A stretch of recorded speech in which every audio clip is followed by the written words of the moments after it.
जय जय सियाराम। जय ये विधि नाथ होई हित मोरा, कि जय सुबेरु दास मैं तोरा।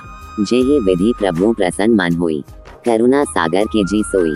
आप सभी का हमारे चैनल स्पिरिचुअल सर्वर्स में हार्दिक स्वागत है। आपका दिन शुभ हो। सीताराम सीताराम। रामायण कथा बालकांड भाग 6। अलभ्य अस्त्रों का दान। मार्ग में एक सुरम्य सरोवर दृष्टिगत हुआ। सरोवर के तट पर रुककर विश्वामित्र कहा, हे राम, ताड़का का वध करके तुमने बहुत बड़ा मानव कल्याण का कार्य किया है। मैं तुम्हारे इस कार्य, पराक्रम एवं चातुर्य से अत्यधिक प्रसन्न हूँ। मैं आज तुम्हें कुछ ऐसे दुर्लभ अस्त्र प्रदान करता हूँ, जिनकी सहायता से तुम दुर्मनीय देवताओं, राक्षसों, यक्षों, नागादिकों को भी परास्त कर सकोगे। ये दंड चक्र, धर्म चक्र, काल चक्र और इंद्र चक्र नामक अस्त्र हैं। इन्हें तुम धारण करो। इनके धारण करने के पश्चात तुम किसी भी शत्रु को परास्त करने का सामर्थ्य प्राप्त कर लोगे। इनके अतिरिक्त मैं तुम्हें विद्युत निर्मित वज्रास्त्र, शिव जी का शूल, ब्रह्मशिर, अशीक और समस्त अस्त्रों से अधिक शक्तिशाली ब्रह्मास्त्र देता हूँ। इन्हें पाकर तुम तीनों लोकों में सर्वाधिक शक्ति संपन्न हो जाओगे। मैं तुम्हारी वीरता से इतना अधिक प्रसन्न हूँ कि तुम्हें प्रचंड मोद की व शिखर नाम की गदाएं प्रदान करते हुए मुझे अत्यंत हर्ष हो रहा है।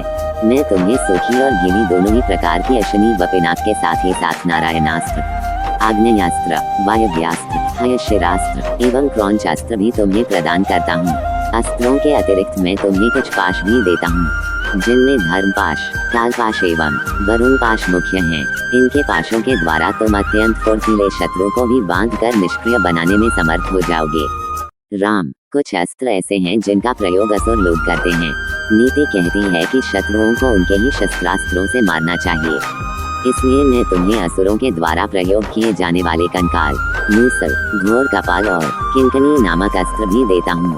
कुछ अस्त्र का प्रयोग विद्याधर करते हैं।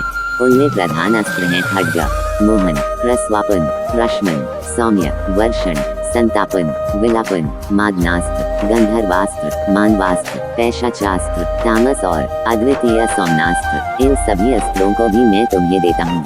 ये मौसलास्त्र, सत्यास्त्र, असुरों का माया में अस्त्र और भगवान सूर्य का प्रभास्त्र हैं, जिन्हें दिखाने मात्र से शत्रु निस्तेज होकर नष्ट हो जाते हैं। इन्हें भी तुम ग्रहण करो। अब इन अस्त्रों को देखो। ये कुछ विशेष प्रकार के अस्त्र हैं। ये सोम देवता द्वारा प्रयोग किए जाने वाले शिशर एवं दारुण नाम के अस्त्र हैं। शिशर के प्रयोग से शत्रु शीत से अकड़कर और दारुण के प्रयोग से शत्रु गर्मी से व्याकुल होकर मूर्छित हो जाते हैं। ये वीरश्रेष्ठ, तुम इन अनुपम शक्ति वाले, शत्रुओं का मान वर्धन करने वाले और समस्त मनोकामनाओं को पूर्ण कराने वाले अस्त्रों को धारण करो। इतना कहकर महामुनि ने संपूर्ण अस्त्रों को, जो देवताओं को भी दुर्लभ हैं, बड़े स्नेह के साथ राम को प्रदान कर दिया। उन अस्त्रों को पाकर राम अत्यंत प्रसन्न हुए और उन्होंने श्रद्धा के साथ गुरु को चरणों में प्रणाम किया और कहा, गुरुदेव, आपकी इस कृपा से मैं कृतार्थ हो गया हूँ। अब देवता, दैत्य, राक्षस, यक्ष आदि कोई भी मुझे परास्त नहीं कर सकता। मनुष्य की तो खैर बात ही क्या है, किंतु मुनिवर इसी प्रकार के अस्त्र गंधर्वों, देवताओं, राक्षसों आदि के पास भी होंगे और उनका प्रयोग वे मुझ पर भी कर सकते हैं। कृपा करके उनसे बचने के उपाय भी मुझे बताइए। इसके अतिरिक्त ऐसा भी उपाय बताइए जिससे इन अस्त्रों को छोड़ने के पश्चात अपना कार्य करके ये अस्त्र पुनः मेरे पास वापस आ जावें। राम के इस प्रकार कहने पर विश्वामित्र बोले, राघव, शत्रुओं के अस्त्रों को मार्ग में ही काटकर नष्ट करने वाले इन सत्यवान, सत्यकीर्ति, प्रतिहार, पराणमुख, अवान्मुख, लक्ष्य, उपलक्ष्य आदि इन अस्त्रों को भी तू ग्रहण करो। इन अस्त्रों को देने के बाद गुरु विश्वामित्र ने राम को वे विधियां भी बताईं जिनके द्वारा प्रयोग किए हुए अस्त्र वापस आ जाते हैं।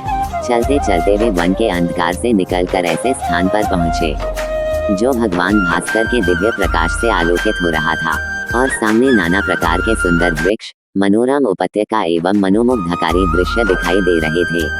रामचंद्र ने विश्वामित्र से पूछा, हे मुनिराज, सामने पर्वत की सुंदर उपत्यकाओं में हरे हरे वृक्षों की जो लुभावनी पंक्तियां दृष्टिगत हो रही हैं, उनके पीछे ऐसा प्रतीत होता है कि जैसे कोई आश्रम है। क्या वास्तव में ऐसा है या यह मेरी कल्पना मात्र है? वहाँ सुंदर सुंदर मधुरभाषी पक्षियों के झुंड भी दिखाई दे रहे हैं, जिससे प्रतीत होता है कि मेरी कल्पना निराधार नहीं है।